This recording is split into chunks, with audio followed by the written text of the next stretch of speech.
Harlow County, Oregon, November 2017. The last thing Adam did before leaving was argue with his mother about the time. It was 11:40 at night. She told him to wait until morning. He told her it was a 2-hour drive. He knew the roads, and he was 23 years old. She stood at the door with her arms crossed and watched his headlights disappear down the street.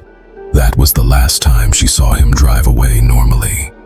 Route 9 through Harlow County, Oregon is the kind of road that does not appear on most GPS maps anymore.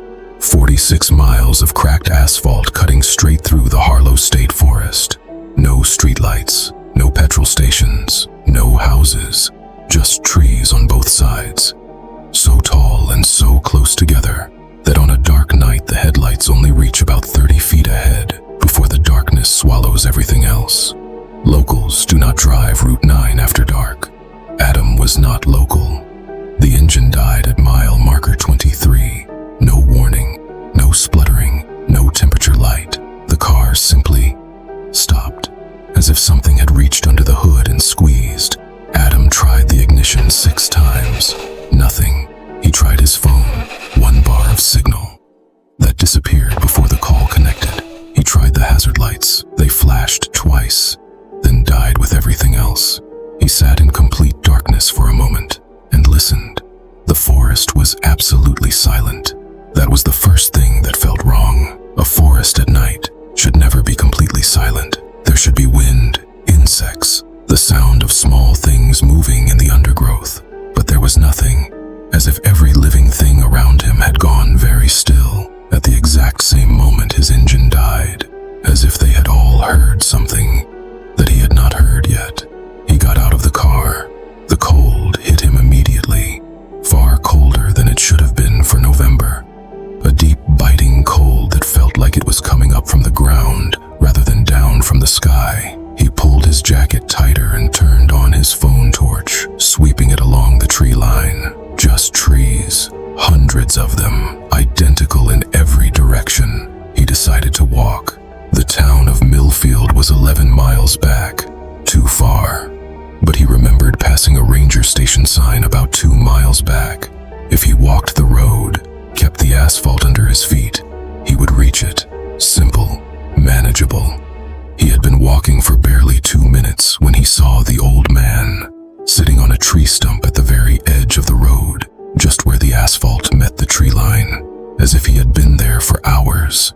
Ancient, truly ancient, in a faded flannel shirt with no jacket despite the cold, hands resting on his knees, eyes fixed on the road ahead. Adam almost cried with relief. Sir, thank God. My car broke down back there. I need to..." The old man turned and looked at him. His eyes were completely white. No iris, no pupil, just flat white, like 2 stones. But his voice was calm, ordinary, the voice of someone's grandfather. "Stay on the road, son," he said quietly. "Whatever you hear from the trees tonight, it is not what it says it is. Do not follow it. Do not answer it." Adam opened his mouth to respond, and the old man was gone. Not walked away, not stood up and left. Simply gone. The tree stump empty, as if he had been a photograph someone had held up and then lowered. The cold deepened by 10 degrees in an instant, and from somewhere deep inside the tree line, something that had clearly been listening went very, very still. He had been walking for 4 minutes when he heard the first sound. Footsteps, not behind him, not ahead, but to his left, inside the tree line, moving parallel to him, keeping pace, not rushing, not slowing, just matching him, step for step. He stopped. The footsteps stopped. He started walking again, faster this time. The footsteps started again, faster. He ran his torch along the trees. Nothing. Just dark trunks going back and back into blackness, each one throwing a long shadow that made the gaps between them look like doorways. He told himself it was a deer, a coyote, an animal curious about the light. He kept walking. 3 minutes later, his torch picked up something on the road ahead. A figure standing in the middle of the road about 40 feet away, facing him, completely still. A man, or the shape of one, in dark clothing, head slightly bowed, hands at his sides. Adam's stomach dropped. "Hey," he called out. His voice came out smaller than he intended. "Hey, my car broke down back there. Can you help me?"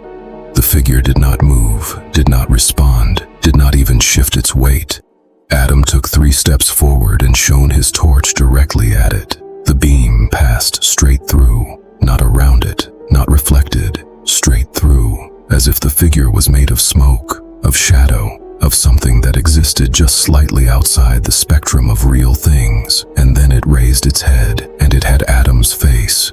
He ran. He did not think, did not look back. He just turned and ran back the way he had come.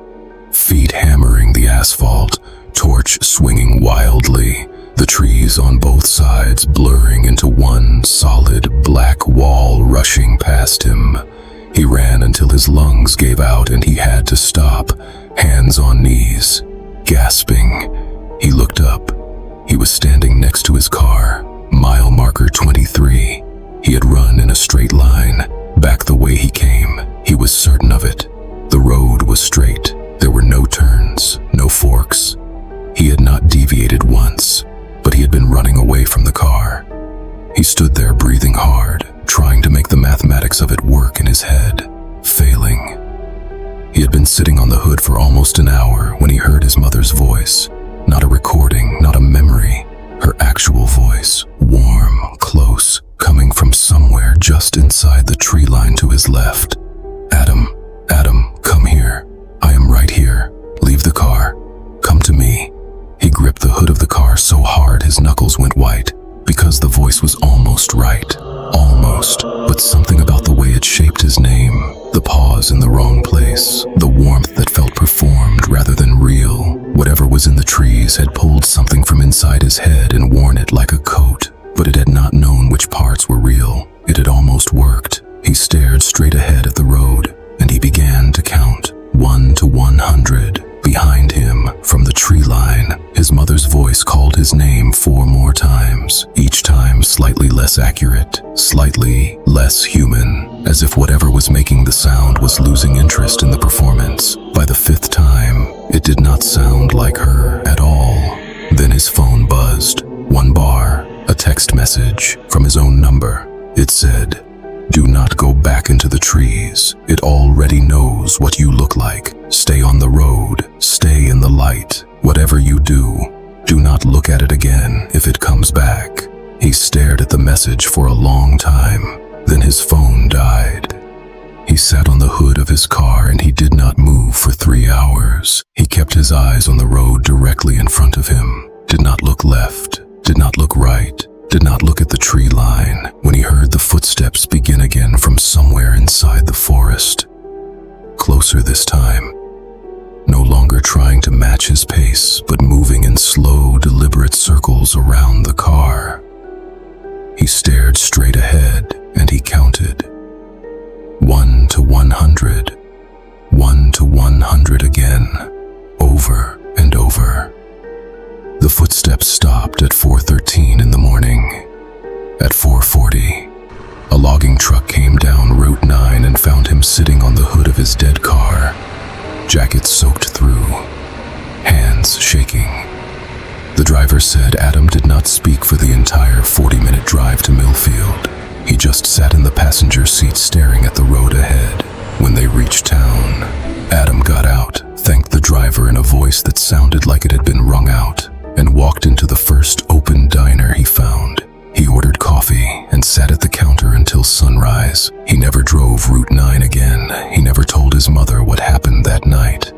But 3 weeks later, going through his phone before a factory reset, he found the message again, sent from his number to his number at 1:58 in the morning, timestamp showing 17 minutes before his engine died. Route 9 through Harlow County was officially closed to civilian traffic in 2019. The reason given was road deterioration. Mile marker 23 no longer exists on any current map of the area. It was removed. No explanation was given for why.